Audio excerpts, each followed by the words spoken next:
नमस्कार दोस्तों, मैं प्रशांत कौशिक संवाद इंडिया के मंच पर आप सभी का हार्दिक स्वागत करता हूं, हार्दिक अभिनंदन करता हूं, हार्दिक अभिवादन करता हूं। जैसे कि सभी जानते हैं कि संवाद इंडिया के मंच पर विभिन्न महत्वपूर्ण विषयों पर चर्चा हम आपके सामने लेकर आते रहते हैं और आज भी इसी संदर्भ में एक बहुत ही महत्वपूर्ण चर्चा हम आपके सामने लेकर प्रस्तुत हुए हैं। आज संवाद इंडिया के मंच पर चर्चा हमारी राहुल गांधी के संदर्भ में। जिस तरह से सभी जानते हैं कि आपकी राहुल गांधी को लेकर लगातार पिछले हफ्ते 10 दिन से लगातार देश की राजनीति गरमाई हुई है। पहले उनकी भारत जोड़ो यात्रा को लेकर भी काफ़ी चर्चा रही, उसके बाद जो उन्होंने लंदन में अपने जाकर वक्तव्य दिए, उसको लेकर लगातार बीजेपी उन पर हमला कर रही है और उनसे माफ़ी की माँग सदन में कर रही है। और इसी के साथ कल गुजरात सूरत से एक ऐसा निर्णय एक अदालत के द्वारा आया, जिसने राहुल गांधी की सदस्यता को लेकर भी बड़े गंभीर प्रश्न खड़े कर दिए हैं। मानहानि के एक मुकदमे में सूरत की एक अदालत ने राहुल गांधी को जो मैक्सिमम सजा हो सकती थी इस केस में 2 साल की सजा उन्हें सुना दी है। हालाँकि हाथ पे ज़मानत भी दे दी है और 30 दिन का समय उन्हें दिया है कि वह उच्चतम जो उससे ऊपर कोर्ट है उसमें वह अपील कर सकते हैं। लेकिन साथ ही जो इस मुकदमे के प्रावधान हैं, जो 2 साल की सजा उसमें मैक्सिमम हुई है, उसके अंतर्गत ये माना जा रहा है कि अब सदस्यता जो लोकसभा की सदस्यता वह भी खतरे में आ गई है। तो इन सब प्रश्नों पर बात करने के लिए हमारे साथ देश का एक बहुत ही वरिष्ठ पैनल जुड़ा हुआ है, जो हमारे चैनल पर जो अतिथि हैं, उनका परिचय मैं अपने दर्शकों से करा देता हूँ। हमारे साथ धनंजय कुमार जी मुंबई, महाराष्ट्र से इसमें जुड़े हुए हैं। वह बिहार के और महाराष्ट्र की राजनीति को समझते हैं, साथ ही देश की राजनीति पर बड़ी गहरी उनकी पकड़ रहती है, बड़ी गहरा उनका ध्यान रहता है। और आज हम सब बात करेंगे कि राहुल गांधी का जो प्रकरण ये लगातार चल रहा है, उस पर देश की राजनीति कितनी प्रभावित हो सकती है। और धनंजय जी का मैं बहुत-बहुत स्वागत करता हूँ, अभिनंदन करता हूँ संवाद के मंच पर। साथ ही जिगर दोषी जी हमारे साथ जुड़े हुए हैं गुजरात से और गुजरात की राजनीति को जहाँ वे समझते हैं, भाई जो वर्तमान में जो देश की राजनीति हो रही है, उस पर भी बड़ी उनकी एक अध्ययन है, बड़ा उनका विश्लेषण है कि उसको लेकर वह क्या सोचते हैं, क्या देश की राजनीति में इस घटनाक्रम का क्या प्रभाव पड़ेगा? विपक्ष की जो एकजुटता की बात की जा रही है, क्या इस घटनाक्रम के बाद क्या और मजबूत होंगी विपक्षी एकता? इन सब सवालों पर बात करेंगे हम जिगर जी से भी और उनका भी मैं संवाद इंडिया के मंच पर बहुत-बहुत स्वागत करता हूँ, अभिनंदन करता हूँ। तो सबसे पहले मैं जिगर जी के पास ही आता हूँ, क्योंकि जिगर जी के कल गुजरात से ही एक अदालत के द्वारा एक ऐसा निर्णय आया, जिसने देश की विपक्ष की जो राजनीति है, उसमें बड़ा एकदम से बड़े सारे उसमें सवाल भी पैदा हुए हैं कि किस तरह से विपक्षी एकता की जो बात की जाती है, उसमें जो मुख्य चेहरा है कि राहुल गांधी का माना जाता है, उनकी सदस्यता पे ही खतरा आ गया है। अब वो क्या लगता है, जो मुकदमा था या अदालत के द्वारा जो फैसला आया है, मानहानि का, इसमें कहा जा रहा है कि बहुत सारी बातें अलग-अलग तरह से कही जा रही हैं, कांग्रेस का अपना पक्ष है, बीजेपी का अपना पक्ष है। अब वो क्या लगता है पूरे घटनाक्रम की अगर हम बात करें? जिगर जी। जी, बिल्कुल। देखिए, इसमें बहुत साफ स्पष्ट बात एक तो ये दिख रही है कि रूलिंग पार्टी की तरफ से कांस्टेंट ये प्रयास ज़रूर किए जा रहे हैं कि आज की तारीख में जो विपक्ष का पलड़ा थोड़ा-बहुत कहीं भारी दिख रहा है, जनमानस में उसका जो एक प्रतिबिंब पड़ रहा है कांग्रेस की भारत जोड़ो यात्रा के बाद या फिर उसके बाद राहुल जी के जो वक्तव्य आए लंदन में या यहाँ पे भारत में भी, वो सारी बात लोगों को असर कर रही है क्योंकि एंटी इनकम्बेंसी के मुद्दे भी आज की तारीख में भारतवर्ष में ज़ोरों-शोरों से चल रहे हैं। जहाँ पर हम 80 करोड़ लोगों को राशन मुहैया हमारी सरकार करा रही है और एक तरफ अगर विकास की बात करी है तो ये दोनों चीज भी कहीं मैच नहीं हो रही और ऐसी बहुत सारी चीजें हैं जो एक साथ चल रही है जिस वजह से आज की तारीख में विपक्ष कहीं ना कहीं थोड़ा बहुत मजबूत दिख रहा है। विपक्ष की एकता की जहां तक बात है वो अभी तक भले कोई भी उसमें समझौता ना हुआ पर फिर भी सारा विपक्ष मिलकर ये कोशिश में जरूर है कि 2004 में जो हुआ उसे कहीं ना कहीं वो रिपीट कर सके और जो अभी की रूलिंग पार्टी है उसको हटाकर वो अपनी सरकार लाने का प्रयत्न कर सके। और ये जो अभी घटनाक्रम हुआ कल सूरत में वो इसी कड़ी का एक भाग है ऐसा मैं मानकर चलता हूँ क्योंकि जैसे जैसे राहुल गांधी की लोकप्रियता बढ़ती जा रही है तो उनके नए या पुराने कोई भी जो वक्तव्य है वो वक्तव्य को किसी भी तरीके से एक लीगल फ्रेम में लाकर इस तरीके का केस इस तरीके की सजा देने का जो शुरुआत हुई है वो मेरे ख्याल से दुर्भाग्यपूर्ण है ऐसा मैं मानता हूँ क्योंकि हमारे देश में ऐसे बहुत सारे नेता है जो कभी भी कुछ भी बोल देते आज तक उनके ऊपर कोई मुकदमे इस तरीके से नहीं हुए जो एक राजनीतिक विंडिक्टिवनेस दिखाते हो या एक तरीके से एक दुश्मनावट जैसी बात हमको देखने को मिलती है। और अगर आप इस चीज को थोड़ा और डिटेल में जाएंगे तो कल की ही या परसों की ही बात है अरविंद केजरीवाल ने भी 2-3 स्टेटमेंट दिए है सीधा पीएम को कोट करके। राहुल गांधी जी ने तो किसी को कोट भी नहीं किया था ना किसी का नाम लिया था उन्हें उन्होंने एक उपनाम जो होता है एक सरनेम होती है उसके ऊपर एक प्रहार किया था और 2-3 सेंटेंस बोले थे। जबकि केजरीवाल जी ने कल या परसों के उनके वक्तव्य में स्टेटमेंट में ये तक बोल दिया है कि हमें देश में पढ़ा लिखा पीएम चाहिए या फिर पीएम 18 घंटे काम करते सो नहीं पाते इसलिए चिड़चिड़े हो गए।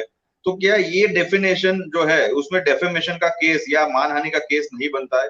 ऐसे बहुत सारे किस्से हम सब कोई भी नेता को पकड़ के उठा ले उनके कोई भी पुराना स्टेटमेंट देख ले हर जगह पर अगर ये राजनीतिक के जो दृष्टिकोण है उसकी तरीके से देखे तो हर नेता दूसरे नेता पर मानहानि का केस कर सकता है। ऐसे बहुत सारे स्टेटमेंट है। इवन यहाँ तक भी एक स्टेटमेंट है, जब कांग्रेस की जो नेता थी और है रेणुका चौधरी जी, उनके ऊपर पीएम के द्वारा बोले गए रामायण के पात्र का जो उपहास करके जो बात थी, वो भी मेरे ख्याल से, और वो अभी आज की तारीख में डिस्कशन में और डिबेट्स में चल रहा है, काफी खूब तरीके से चल रहा है।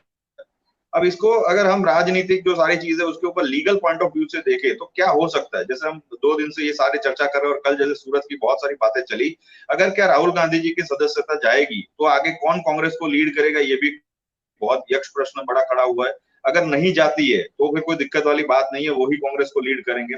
पर अगर 6 साल के लिए वो निलंबित किए जाते हैं या फिर इलेक्शन नहीं लड़ पाएंगे, ऐसी कोई परिस्थिति का निर्माण होता है, तो उस परिस्थिति के अंदर क्या सारा विपक्ष खड़गे जी के या किसी और नेता के साथ में मिलकर विपक्षी एकता को बचा पाएगा या उस तरीके का अपना वोट बैंक बचा पाएगा, ये बहुत सारे प्रश्न है। और इसके बिल्कुल उलट जो मैं देख रहा हूँ कि ममता बनर्जी हो या मायावती जी हो या अखिलेश यादव हो या केसीआर हो, ये ऐसे कुछ लोग हैं, ऐसे कुछ दल के नेता है जो आज की तारीख में कांग्रेस का साथ अभी खुल्लम खुल्ला या ओपनली नहीं दे रहे, और वो शायद उनकी वोट बैंक संभालने की कोशिश में है। और वो ये इसलिए दिख रहा है मुझे क्योंकि जब से भारत जोड़ो यात्रा हुई है, तो ये सारे जो भी पॉलिटिशियन है या उनकी जो पॉलिटिकल पार्टीज है, उनकी जो वोट बैंक है, खास करके दलित, आदिवासी और माइनॉरिटी, वो वोट बैंक कहीं ना कहीं वापस कांग्रेस की तरफ खिसकती हुई नजर आ रही है। जो हमने उपचुनाव में देखा, जहां पर पश्चिम बंगाल में ही एक बहुत पुरानी सीट थी, वो कांग्रेस ने वापस जीत ली। ऐसी बहुत सारी घटनाएं हो रही जो हम देख रहे हैं। पर ये ओवरऑल अगर मैं इसकी क्रक्स की बात करूं, एक सार स्वरूप से बात करूं, तो ये आज की तारीख में बिल्कुल सीधी सी बात है कि ये एक सिर्फ राहुल गांधी के नाम को या उनकी मानहानि के तरीके से की गया और जिस तरीके की प्रतिक्रिया है, अदरवाइज ये स्टेटमेंट ऐसा कोई स्टेटमेंट नहीं है कि जिसको हमें इतना ज्यादा तूल देना चाहिए। ऐसे स्टेटमेंट हर एक जगह पे इंटरव्यूज हो या डिबेट्स हो या फिर रैलीज जो होती है, पब्लिक रैलीज, वहां पे हमेशा नेताओं के द्वारा बोले जाते हैं। बीजेपी के इतने सारे नेता अगर आप देखें, उनकी जो गोदी मीडिया में डिबेट्स होती है, वहां देखिए 2-3-4 दिन पहले ही मैं देख रहा था, गौरव भाटिया जिस तरीके से बोल रहे हैं, संदीप पात्रा जिस तरीके से बोल रहे हैं, उसके बाद रविशंकर प्रसाद भी उसमें जुड़ गए, बहुत सारे नाम है। क्या उनके ऊपर मानहानि के कोई केस होंगे? आज तक हुए हैं? नहीं हुए। अब यहाँ पर ये सारी बातों का मूल स्वरूप मुझे जो दिख रहा है, उसमें एक चीज साफ दिख रही है कि कांग्रेस शासित जितने भी प्रदेश है, वहां के जो भी मुख्यमंत्री है, वो क्यों हिम्मत नहीं दिखा रहे कि जब आपकी पार्टी के लोगों के ऊपर हमला होता है तो आप क्या उनके ऊपर कोई लीगल एक्शन नहीं ले सकते अपनी ऑपोजिशन पार्टी के ऊपर? वो ये हिम्मत नहीं दिखा सकते कि बीजेपी के जो भी प्रवक्ता है उनके ऊपर वो कोई डेफेमेशन केस करे या मानहानि का केस करे, उसको काउंटर करने की या काउंटर एड्रेस करने की कांग्रेस की मंशा है या नहीं? मेरे ख्याल से ये सारी बात कांग्रेस के लिए बहुत सोचना महत्वपूर्ण है। और सबसे बड़ी बात यह है कि ये सारी बातों का जो मूल स्वरूप है, वो कांग्रेस के कार्यकर्ता भी सोच रहे होंगे आज की तारीख में कि हमारे नेता किस लेवल पे अपना डेयरिंग दिखाएंगे, अपनी हिम्मत दिखाएंगे, उसी के ऊपर कांग्रेस का कार्यकर्ता अपनी हिम्मत जुटाएगा और आगे दौड़ने के लिए कांग्रेस के लिए तैयार होगा या विपक्ष के लिए तैयार होगा। अगर ये चीज हुई तो शायद हमें 2024 में 2004 का कोई रे ऑफ होप या आशा की किरण दिख सकती है। मेरे ख्याल से ये अगर होता है तो की बात है, ये जैसे हम हिंदी में कहते हैं ये या ये। अदरवाइज आज की तारीख में ये सिर्फ और सिर्फ एक तरफा एक काम है, जिसमें एक बड़ा जो नेता आज की तारीख में विपक्ष में उभर रहा है राहुल गांधी नाम से, और उनकी जो भी लोकप्रियता बढ़ रही है उसको थोड़ा कम करने, उस तरीके से उनको प्रताड़ित करने, या फिर कोई कांग्रेस के जितने कार्यकर्ता है वो सारे कार्यकर्ताओं का मनोबल तोड़ने के लिए ये सारी बात चल रही है, ऐसा मुझे दिख रहा है। जी जी जी, आपने बहुत सारी बातें कही कि राहुल गांधी का जिस तरह से उभार हुआ राजनीति के अंदर, वह कहीं ना कहीं सत्ता पक्ष को परेशान भी कर रहा है, और विभिन्न तरह के जो समय मसले हमें दिखाई दे रहे हैं, वह कहीं ना कहीं आपस में एक दूसरे को जुड़ते हुए दिखाई देते हैं। अब मैं धनंजय जी के पास आता हूँ। धनंजय साहब, जिगर जी ने कहा, और आपको क्या लगता है कि वर्तमान में जो निर्णय आया अदालत से, सो बातें कही गई हैं, साथ ही एक मानहानि के केस की अगर बात करें, जो अभिषेक मनु सिंघवी ने कल जो कांग्रेस का पक्ष राहुल गांधी के पक्ष रखते हुए कहा था कि मानहानि के मुकदमे में उन्होंने कुछ बिंदु गिनाए थे, तो उन्होंने कहा कि ये ऐसा मसला नहीं था कि जिस तरह से केवल एक व्यक्ति को टारगेट करके जो अपील करता थे, जिन्होंने मुकदमा किया था, उनको कहीं टारगेट इस केस में नहीं किया गया था। अब क्या लगता है जो निर्णय अदालत ने दिया है, वह क्या पूरी तरह से उन्होंने उन चीजों को निष्पक्षता के साथ देखा, या इसके जो परिणाम आप महसूस करते हैं कि भविष्य की राजनीति में क्या इसकी नई पटकथा लिखी जा सकती है इस निर्णय के द्वारा? देखिए, ये लोकतंत्र है, और लोकतंत्र में राजशाही तो है नहीं कि पकड़ करके आप जो है उसको बोलना भी बंद कर दोगे, मुंह पे पट्टी लगा दोगे। हम लोग गांव से आए हुए आदमी हैं, और गांव में कहा गया कि आप किसी का हाथ पकड़ सकते हो, मुंह थोड़े पकड़ सकते हो। ये कहावत आम कहावत है। तो मुंह तो किसी का पकड़, हमारा मुंह कोई पकड़ रहा, हमारे, हम तो संसद सदस्य भी नहीं है, हमारा मुंह कौन पकड़ रहा, हम तो बोल ही रहे हैं और तब तक बोलते रहेंगे जब तक हम जिंदा रहेंगे।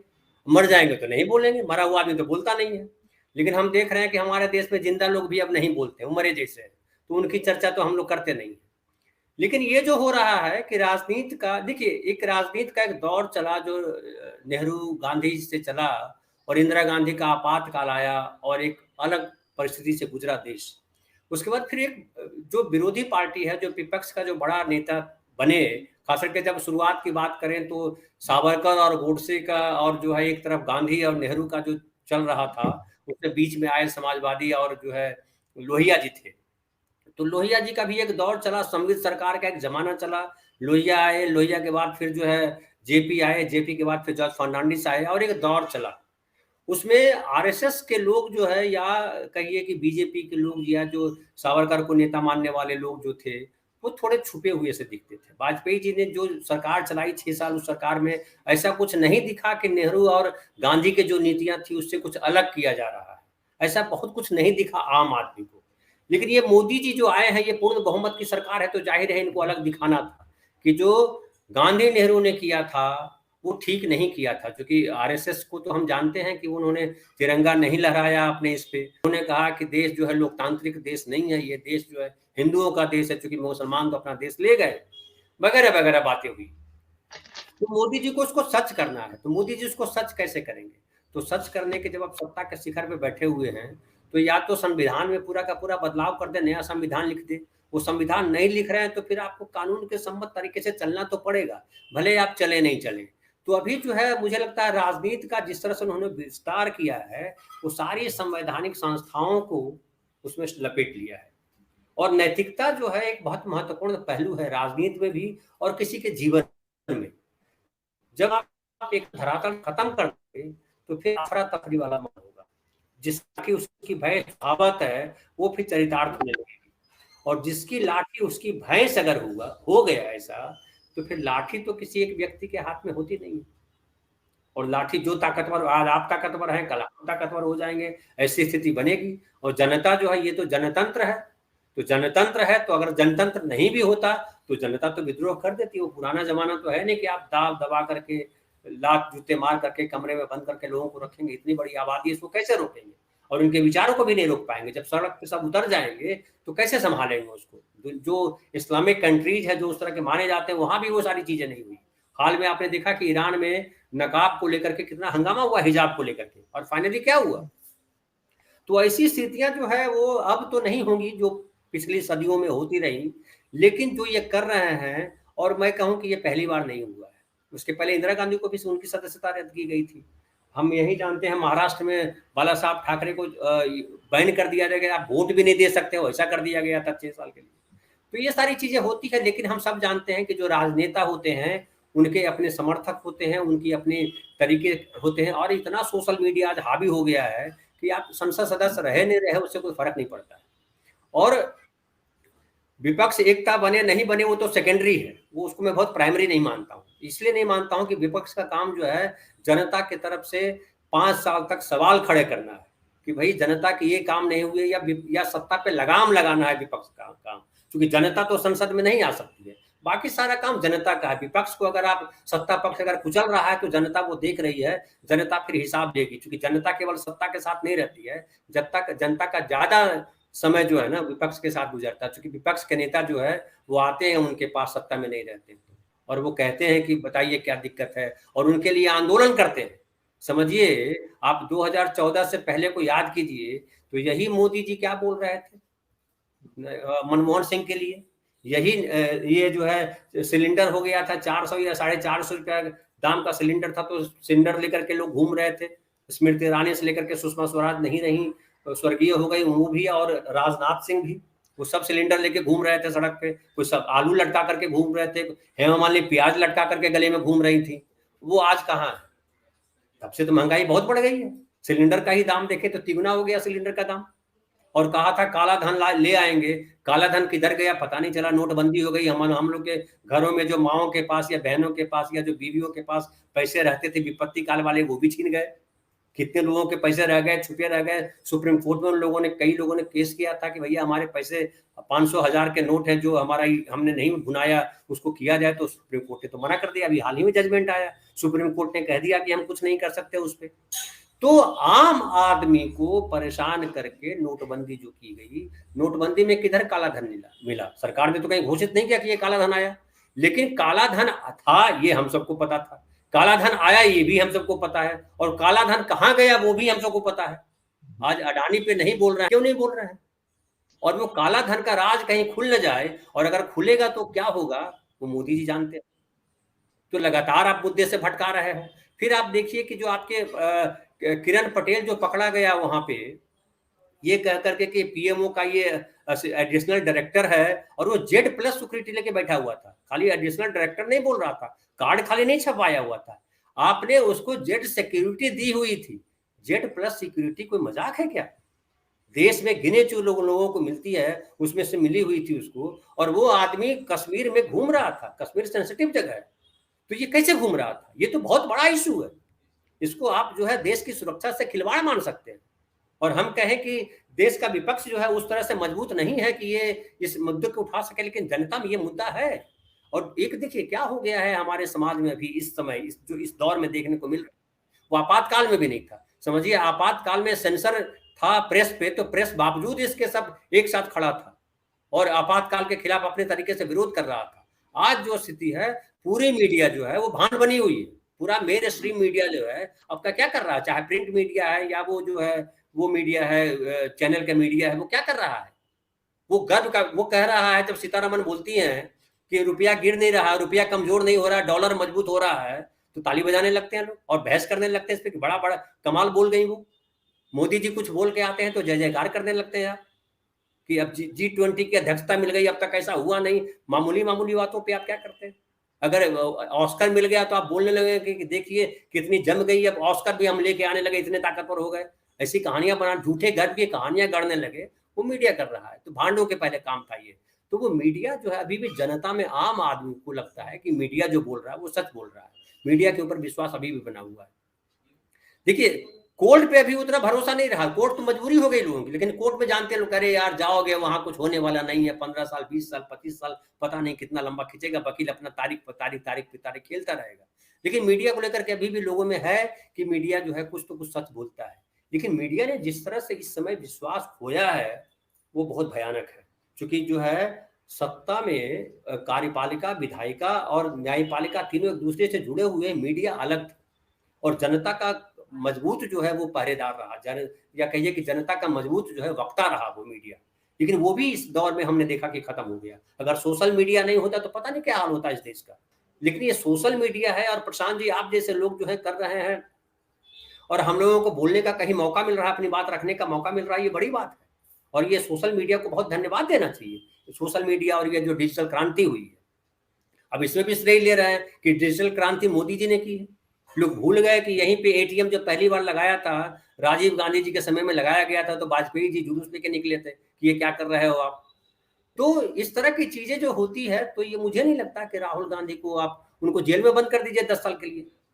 नेल्सन मंडेला को तो 40 साल बंद रखा गया था जेल में। नेहरू खुद 13 साल जेल में बंद थे देश की आजादी में। हमारे देश में तो इतिहास है, कितने लोग जेल में बंद रहे, उससे क्या हो जाएगा? क्या कर लोगे आप? फांसी की सजा दे दोगे? भगत सिंह को फांसी की सजा दी थी तो क्या हो गया? वो छोटे हो गए, वो दिखाई नहीं पड़ते? दिख रहे हैं। भगत सिंह जो है, आप भगत सिंह को मानो नहीं मानो तो भी आप जो है जयकार करनी पड़ती। कहाँ भगत सिंह के मानने वाले लोग? भगत सिंह तो साम्यवादी विचारधारा के थे। भगत सिंह तो एकदम खिलाफ थे सांप्रदायिकता के। ये जो है ये साम्यवादी विचारधारा के समर्थक है नहीं। ये जो है इस बात के भी समर्थक नहीं है कि यहाँ पे सांप्रदायिकता नहीं होनी चाहिए, तो भी भगत सिंह को माथे पे लेके घूमते हैं। भगत सिंह, उनकी हिम्मत है भगत सिंह के खिलाफ बोलने की? किसके साथ रहेंगे?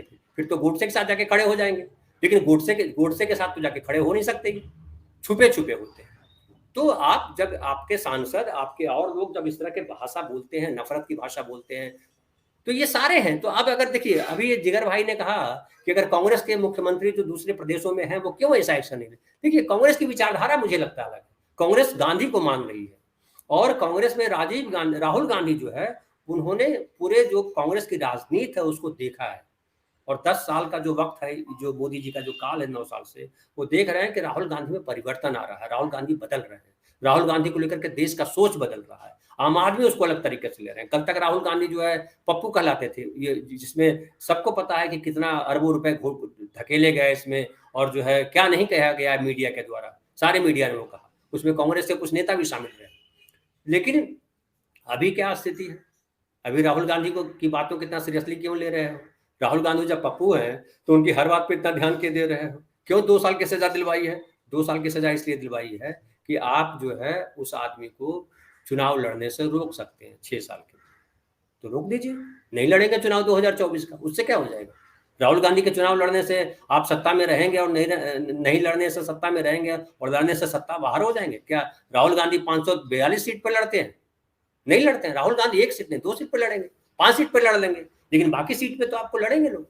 और इससे मुझे लगता है कि कांग्रेस को एक और अवसर मिला है, और इसकी प्रतिक्रिया आज देखिए, केजरीवाल क्यों कांग्रेस के समर्थन में बोल रहा है? कांग्रेस, केजरीवाल को भी लग रहा है कि अगर हम अगर खूंटा बांध के रखे तो कल को हमारे लिए भी संकट हो जाएगा। तो बताइए, मोदी हटाओ देश बचाओ का पोस्टर लगा दिया, तो पोस्टर चिपकाने वाले लोगों को अरेस्ट कर लिया आपने, अब केजरीवाल को अरेस्ट कर लेना चाहिए था। और ये एक ऐसा रास्ता इन्होंने खोला है, बर्रे के छत्ते में हाथ डाला। मैं ये कहूंगा कि सत्ता में बैठे लोगों को इस तरह से नहीं करना चाहिए, क्योंकि सत्ता में बहुत पावर है, बहुत शक्ति है, लेकिन बावजूद इसके आपने ऐसा हथियार अख्तियार किया है।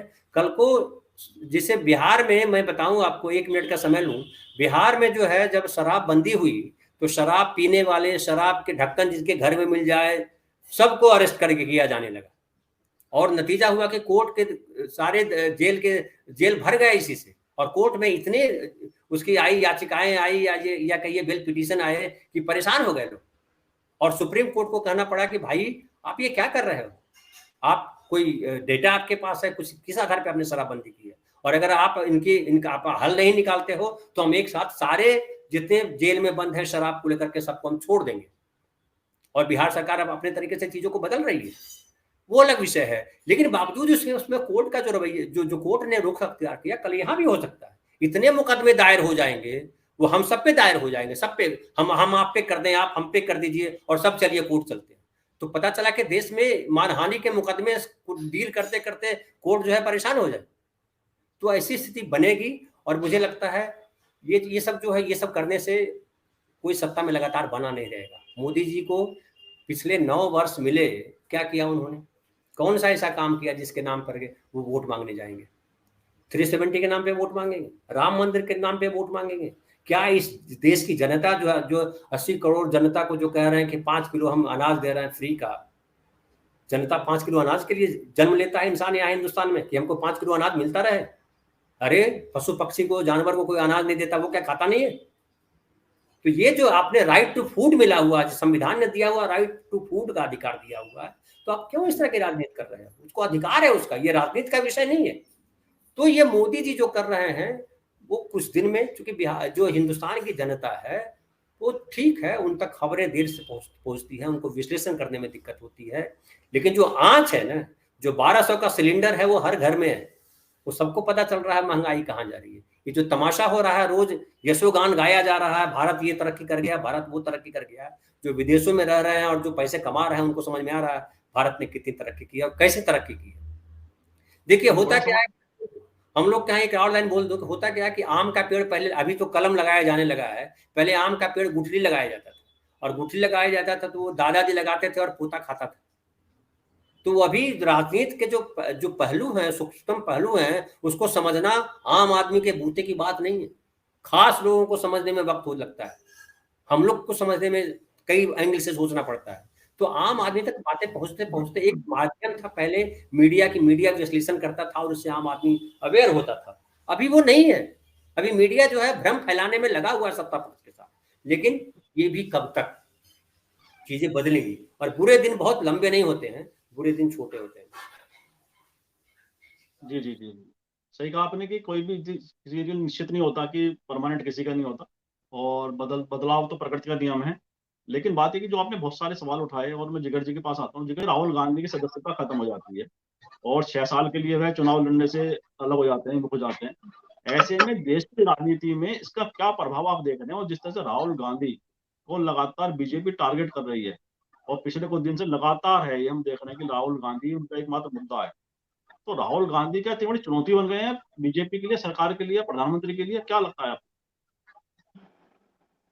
बिल्कुल, मेरे ख्याल से आज की तारीख में अगर ये सारे घटनाक्रम हम देखें, जैसे अभी अभी ये न्यूज भी आ गई है कि उनकी सदस्यता रद्द कर दी गई है, ये साफ बात दिखाया कि जिस तरीके से कांग्रेस ने और खासकर राहुल जी ने अदानी मुद्दे पर जितने सवाल उठाए और जिस तरीके से मुखर होकर वो बिल्कुल सरकार के पीछे पड़ गए, ये साफ बौखलाहट दिख रही है सरकार की, कि सरकार को कहीं ना कहीं ये लगा कि जब तक ये मुद्दा चलता रहेगा, लोगों के अंदर राहुल गांधी के लिए एक सिंपथी वेव या इस तरीके से एक अच्छे नेता की जो छवि है वो और ज्यादा निखर कर आएगी। और ये साफ साफ दिखला रहा है कि इसी कड़ी के अनुरूप उन्होंने ये स्टेप लिया है और अपना जो लीगल जो भी सरकार के पास पावर है, जैसे धनंजय सर ने बताया, वो बिल्कुल बात है कि वो पावर का इस्तेमाल किया है। अब इसका राजनीतिक जो पूरा पूरा इसे हम अगर कैलकुलेट करने की, एनालिसिस करने की कोशिश करें, तो राजनीति के परिप्रेक्ष्य से ये राहुल गांधी की जो इमेज है उसको और ज्यादा मजबूत करेगा कि वो लोगों के लिए लड़ रहे हैं, क्योंकि 20 साल से उनके ऊपर सारे अलग अलग प्रकार के हमले हो रहे हैं, उनका छवि को गिराने की कोशिश की जाती है, कभी उनके ज्ञान के ऊपर, कभी उनकी जो पहनावा है उसके ऊपर, कभी दाढ़ी के ऊपर, कभी परिवारवाद या कभी वंशवाद, ऐसे बहुत सारी बातों को लेकर पिछले 20 वर्षों से उनके ऊपर हमले हो रहे हैं।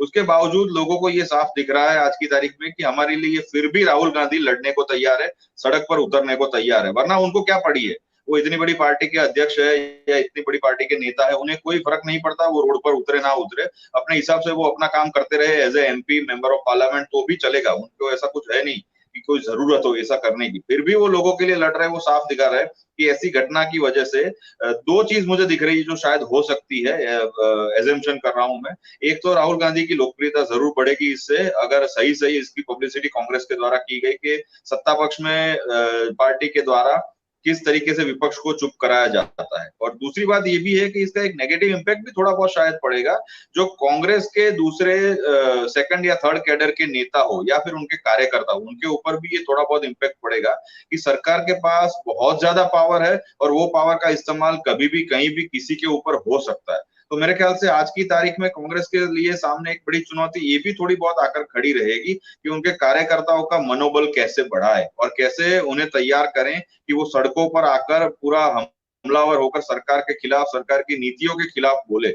ये दो चैलेंज मुझे आज की तारीख में दिख रहे हैं। इंडिविजुअली राहुल गांधी की इमेज को मुझे नहीं लगता इससे ज्यादा कोई फर्क पड़ेगा, उल्टा ये निखर के आएगी। पर आने वाली जो राजनीति है उसमें भूचाल जरूर आ गया है और ये साबित भी करता है, इस तरीके का जो ये ब्रेकिंग न्यूज आया है वो ये भी साबित करता है कि आप देखिए, अगर सरकार की आप क्रोनोलॉजी समझेंगे तो हमेशा ये स्टाइल उनकी रही है कि जब भी कोई मुद्दा सरकार के खिलाफ खुलता है या उठाया जाता है तो उसके 2-3 दिन 4 दिन बाद ही ऐसी कोई न्यूज आती है कि पुराना मुद्दा भूल जाया जाता है। अब मेरे ख्याल से ये भी बिल्कुल इसी कड़ी को जोड़ती हुई बात मुझे लग रही है कि अदानी का मुद्दा जिस तरीके से उठा, जिस तरीके से पिछले 15-20 दिन से ये सारी बातें चल रही है हर एक डिबेट में या हर एक कांग्रेस के लोगों के द्वारा, जयराम रमेश जी रोज 3 क्वेश्चन पूछते हैं सरकार को, उसकी उन्होंने पूरी कड़ी बनाई हुई है, ट्विटर पे क्वेश्चन डालते हैं। उसके बाद संसद में जो भी हुआ, संसद म्यूट कर दी गई 16 मिनट के लिए। ये सारी घटनाएं दिखाती है कि सरकार कहीं ना कहीं ऐसे पशोपेश में है कि ये कुछ ज्यादा हो रहा है इस बार, क्योंकि सरकार को इसका मुझे नहीं लगता सरकार को इतनी कल्पना होगी कि एक हिंडनबर्ग के रिपोर्ट के आने के बाद इतना बड़ा रायता फैल जाएगा कि सरकार को जवाब देना भारी हो जाएगा। और ये सारे जो घटनाक्रम दिखा रहे हैं उसमें आप देखिए, साथ में भी तेजस्वी यादव के स्टेटमेंट आप जोड़ लीजिए, वो भी उन्होंने पिछले 25 दिन के अंदर ही दिए है कि हम बिहार के अंदर इस बार बीजेपी को 1 सीट तक नहीं जीतने देंगे। इस तरीके से उसके बाद उन्होंने, अखिलेश यादव ने ऐसा स्टेटमेंट दिया कि हम 80 में से 80 उनको हराएंगे। हर जगह से ऐसे विरोध के सुर ज्यादा प्रबल होकर प्रकट होने लगे और सरकार की नींद खुल गई। तो मुझे लगता है ये सारी कड़ियों को जोड़े अगर, तो ये साफ दिख रहा है कि सरकार का ये प्रयत्न जरूर रहेगा कि किस तरीके से जो थोड़ी बहुत आवाज खुल रही है लोगों की, विपक्ष की, उसको कैसे शांत किया जाए, बिठाया जाए, या फिर वो आवाज को डरा कर या लीगल तरीके से चुप कराया जाए, क्योंकि उसका एक बहुत बड़ा इम्पैक्ट सामान्य कार्यकर्ता और सामान्य लोगों पर पड़ता है। आप देखिए हमारे देश में जैसे 3 वर्ग है, एक अगर गरीब वर्ग हम देखें, बीपीएल अगर हम देखें, अंत्योदय, बिलो पॉवर्टी लाइन, तो वो 5 किलो राशन की लाइन में लगे रहते हैं और उन्हें देश में क्या चल रहा है, किसकी सरकार है, उससे ज्यादा फर्क नहीं पड़ता। मिडिल क्लास जो लोग है, वर्ग है, वो पूरा अपनी जिम्मेदारी, बच्चों की पढ़ाई, घर चलाना, उस सब चीजों में उलझा रहता है। और वो भी ज्यादा हिम्मत वाला नहीं है, वो हिम्मत नहीं करते कि सरकार के खिलाफ बोले या कोई नीतियों के खिलाफ बोले, वो ज्यादातर चुप रहना पसंद करते हैं और एक साइलेंट वोटर की तरह काम करते हैं। और जो उसके ऊपर का जो बड़ा वर्ग है या जो अमीर वर्ग है या रिच क्लास है, वो लोग इसलिए भी कई बार चुप हो जाते हैं क्योंकि उनके बड़े बड़े बिजनेस, बड़े बड़े काम होते हैं जो सरकार के सहायता के द्वारा होते। तो अगर ये सारा तबका अगर शांत हो जाएगा और साथ में गोदी मीडिया का सपोर्ट रहेगा, तो मुझे लगता है ये थोड़ी सी स्कैरी सिचुएशन है। इसमें विपक्ष को, विपक्ष के नेताओं को एकजुट होकर सड़कों पे आंदोलन करना पड़ेगा, आना पड़ेगा, साथ में लोगों को जगाना पड़ेगा साथ में आने के लिए, वरना मेरे ख्याल से ये मनोबल तोड़ने वाली बात हो जाएगी। इंडिविजुअली मैं फिर भी कहूंगा कि राहुल गांधी ऐसे व्यक्ति है जो डरने वाले नहीं है। अगर वो अभी भी लीड लेकर रोज सुबह सड़कों पे आना शुरू कर देंगे, तो मेरे ख्याल से सरकार की नींद जो उड़ी हुई है वो अभी भी उड़ी हुई रहेगी और सरकार ये प्रयत्न में लगेगी कि अब इनको 2024 तक किस तरीके से शांत किया जाए, क्योंकि आने वाला जो समय है वो सरकार के लिए, खासकर बीजेपी के लिए, मोदी जी के लिए बहुत ही ज्यादा महत्वपूर्ण है, क्योंकि उनको हैट्रिक लगानी है और उनके जो मंसूबे है कि 2024 में भी सरकार बनाए। उसके बाद हमारा जो देश का कॉन्स्टिट्यूशन है उसके साथ क्या होगा क्या नहीं होगा, उसके बारे में भी बहुत सारी वाक्यात चल रहे हैं, बहुत सारे डिस्कशन, डिबेट चल रहे हैं। तो मेरे ख्याल से ये 2024 का जो समय है वो पूरे भारत वर्ष में जितनी पॉलिटिकल पार्टीज है वो सारी पॉलिटिकल पार्टीज के लिए बहुत ही अहम है। सरकार के लिए इसलिए अहम है क्योंकि उनको हैट्रिक करनी है, अपना नाम जो है उसको बाकायदा पकड़ के रखना है और कंटिन्यूटी रखना है। विपक्ष के लिए बहुत इतना अहम है क्योंकि 2024 के बाद अगर विपक्ष के पास कोई ऑप्शन नहीं रहा या उनकी इतनी सीट्स नहीं आई, तो विपक्ष क्या करेगा, कहाँ जाएगा। और उसके साथ साथ विपक्ष में बैठने वाले ऐसे कई पार्टीज के लोग हैं जो सरकार के साथ बैक ऑफ द डोर अपना सेटलमेंट कर लेंगे, तो उनके कार्यकर्ताओं का क्या होगा, वो पार्टी की रणनीति का क्या होगा, वो पार्टी की विचारधाराओं का क्या होगा। ऐसे बहुत सारे प्रश्न है जो आने वाले समय में हमें दिखेंगे। तो मेरे ख्याल से ये सिचुएशन जो है वो काफी स्कैरी है। उसको अगर कोई कदावर नेता विपक्ष का सड़कों पर लेकर जाएगा तो इसका इम्पैक्ट बहुत ज्यादा पड़ेगा और लोगों में वापस से हिम्मत जागेगी, ऐसा मुझे दिख रहा है। जी जी, बिल्कुल ठीक कहा आपने। कहीं ना कहीं इम्पैक्ट बड़ा दिखाई देगा। और सुनील शुक्ला जी हमारे साथ आ गए हैं। मैं उनका भी समाज टेक मंच पर स्वागत करता हूँ, अभिनंदन करता हूँ सुनील शुक्ला जी का। और मैं धनंजय जी के पास आता हूँ। धनंजय जी, जैसा आपने सुना जिगर जी को, और उन्होंने कहा कि बहुत सारे इम्पैक्ट इसके हम देख सकते हैं भविष्य की राजनीति में। राहुल गांधी की अगर बात करें, जिस तरह से राहुल गांधी की अगर पिछले सितंबर के महीने से 2022 के सितंबर महीने से हम देखें, लगातार चर्चाओं केंद्र में है। हालांकि भारत जोड़ो यात्रा को इतना मीडिया में, जो मुख्य धारा के मीडिया, उसमें तक कवरेज मिला जितने पिछले 10-12 दिन में उन्हें जितना कवरेज मिल गया। और अगर उनकी सदस्यता रद्द हो गई और उसके बाद वो सड़कों पर आकर लगातार सरकार के खिलाफ प्रदर्शनों में शामिल रहे या बात करते रहे, अपने मुद्दे उठाते रहे, तो उससे राहुल गांधी के कद में और इजाफा आप देख रहे हैं या कमी महसूस करते हैं? अब क्या लगता है कि जो वर्तमान परिदृश्य है, या राहुल गांधी की राजनीति की दिशा और दशा क्या तय करने जा रहा है? देखिए, अभी शिवसेना के साथ महाराष्ट्र में क्या हुआ, उनका नाम छीन लिया, चुनाव चिन्ह छीन लिया, उनकी पार्टी को सब तरीके से खींच लिया, उससे क्या फर्क पड़ गया? महाराष्ट्र में मैं देख रहा हूं कि बीजेपी डरी हुई है, शिवसेना डरी हुई नहीं है। तो किसी को आप कितनी दूर तक धकेलिएगा? और ये देश सैकड़ों साल गुलाम रहा है, लंबा काल रहा, जब अछूत बना करके लोगों को आपने जो है उसको दूर रखा, उस पर अत्याचार किए, दलित के तौर पे आज भी अत्याचार कर रहा हो। तो ये देश जो है उस जानता है इस चीजों को, इससे बड़ी बड़ी दुर्घटनाओं से लड़ चुका है ये देश। और अंग्रेज आए, अंग्रेज में तो कम अत्याचार थे, उससे ज्यादा अत्याचार थे जब ये देश कहलाता था राजाओं का देश या हिंदुओं का देश है। अत्याचार हुए इस देश में, वो बहुत पुराना है और उसी से लोग निकल के आए हैं। और ये जो है, जो हो रहा है, मुझे कोई आश्चर्य नहीं, मैं कहीं कोई परेशान नहीं हूं या मुझे कुछ ऐसा नहीं लग रहा कि अरे ये क्या हो गया, कोई आश्चर्यजनक घटना मैं इसको नहीं मानता हूँ। मैं इसको सामान्य घटना मानता हूँ। सुबह भी न्यूज आई है, कल दूसरा न्यूज आ जाएगा, मैं इसी तरह से इसको देखता हूँ। और सड़क पे उतर आएंगे लोग, उससे भी कुछ नहीं होने वाला। सड़क पे तो किसान जो है 13 महीने बैठे रहे, तो क्या हो गया? किसानों को गाड़ी से रौंद दिया गया। तो हम ये भी देख सकते हैं कि कांग्रेस पार्टी के लोग जो है जुलूस लेके जा रहे हैं और एक गाड़ी आई है 25 लोगों को रौंद के चली गई, या फलाना जगह गोली चल गई, 50 लोग मार दिए गए। ऐसी भी घटनाएं हो सकती है, कोई बड़ी चौंकाने वाली घटना नहीं है। तो जितना उनको करना है कर लेना चाहिए, इसमें कोई नहीं। और गोडसे जो है उस गांधी को मार आए, जो गांधी जो है किसी को थप्पड़ नहीं मारा, और इन लोगों ने मिठाइयां बांटी। ये तो वो लोग हैं कि गांधी की हत्या पे मिठाई बांटते हैं। ये तो वो लोग हैं जो किसी कमजोर आदमी को पकड़ लेते हैं, 200 की भीड़ जो है पकड़ के मार देती है, और उनको बोलते हैं बड़ा बहादुरी का काम किया। एक आदमी को 200 लोग पकड़ के मारेंगे, वो बहादुरी का काम थोड़े है। बहादुरी का काम तो ये है कि 200 आदमी एक आदमी को मार रहे हैं, कोई आदमी जाता है और उसको बचा लेता है, उसको बहादुरी कहते हैं। खैर, तो ये सब नैतिकता और ये सारी बातें, धार्मिक बातें या नीति की बातें करना बेमानी है। अभी बात इतनी है कि ये जो घटनाक्रम हुआ है, इससे बहुत चौंकिए मत, अभी बहुत सारी घटनाएं होने बाकी है और इन घटनाओं में हम फाइनली जो है, जनता इस देश का निर्णायक है। और क्या ये जो है संसद ठप करेंगे? जिसे संसद को म्यूट कर दिया तो संसद ठप करने जैसा है, विपक्ष के नेता को सदस्यता खत्म कर दी तो संसद ठप करने जैसा है। तो अभी क्या करेंगे? क्या ये इस देश में राष्ट्रपति शासन लागू करेंगे? इस देश में सेना को सड़क पर उतार देंगे? वो कुछ भी कर सकते हैं और करेंगे, उससे कोई परहेज नहीं, उससे कोई चिंता की बात नहीं है। हमने दो ऐसी दुर्घटनाएं देखी है। नोटबंदी क्या थी? नोटबंदी को मैं कहीं से आपातकाल से कम नहीं मानता, उससे ज्यादा भयानक मानता हूँ, क्योंकि आपातकाल में तो जनता को परेशानी नहीं हुई थी, लेकिन नोटबंदी में केवल और केवल जनता को परेशानी हुई। फिर जो इस देश में जो लॉकडाउन हुआ वो भी बड़ा भयावह था, कितने लोग मरे, वो कोई दंगा से कम थोड़े था। दंगा करते इसमें तो कोई दिखाई पड़ रहा था और उससे हिंदू मुसलमान से लड़ रहा था, मुसलमान हिंदू से लड़ रहे थे। जब कोरोना काल था तो कौन किससे लड़ रहा था, किसको गाली दे रहा था? तो कोरोना काल से इतने लोग मरे, गुजरात हो चाहे बिहार हो चाहे दिल्ली हो, बावजूद इसके जो है मोदी जी पूरी ताकत के साथ जीत करके आए अलग अलग विधानसभाओं में, और मोदी जी की लोकप्रियता में कमी नहीं हुई है। तो ऐसी जनता के लिए क्यों आप विरुद्धावली गा रहे हैं?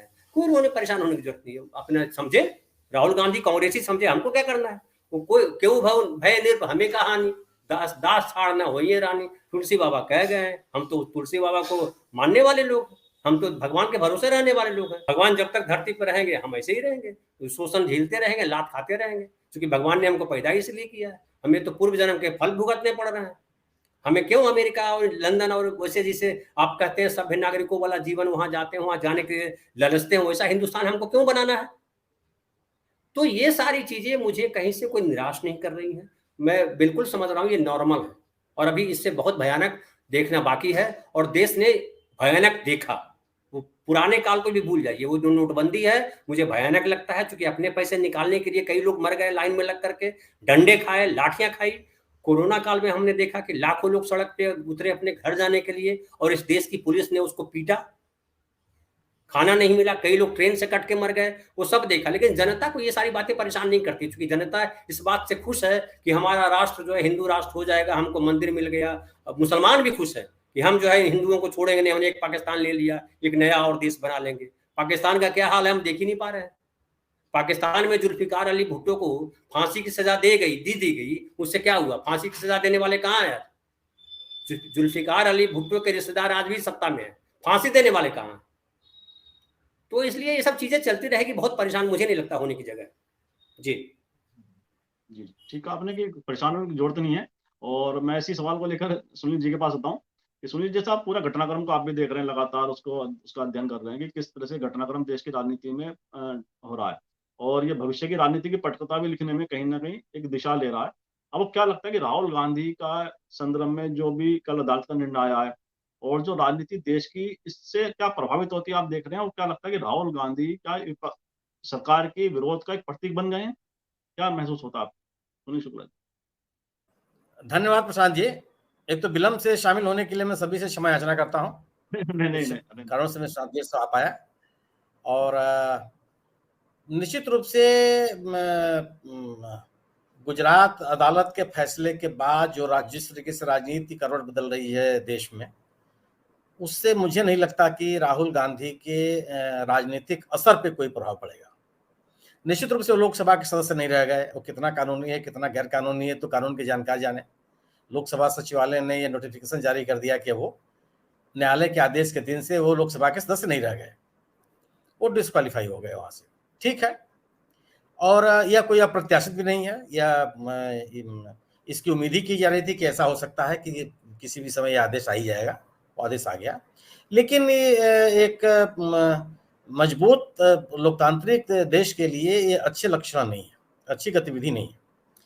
अगर सत्ता को अपने विरोधियों को बर्दाश्त करने की आदत नहीं बनेगी, क्षमता नहीं होगी, प्रवृत्ति नहीं होगी, तो एक लोकतांत्रिक विमर्श प्रभावित होगा उससे। विपक्ष को संरक्षण देने की जिम्मेदारी इंतजामिया की होती है।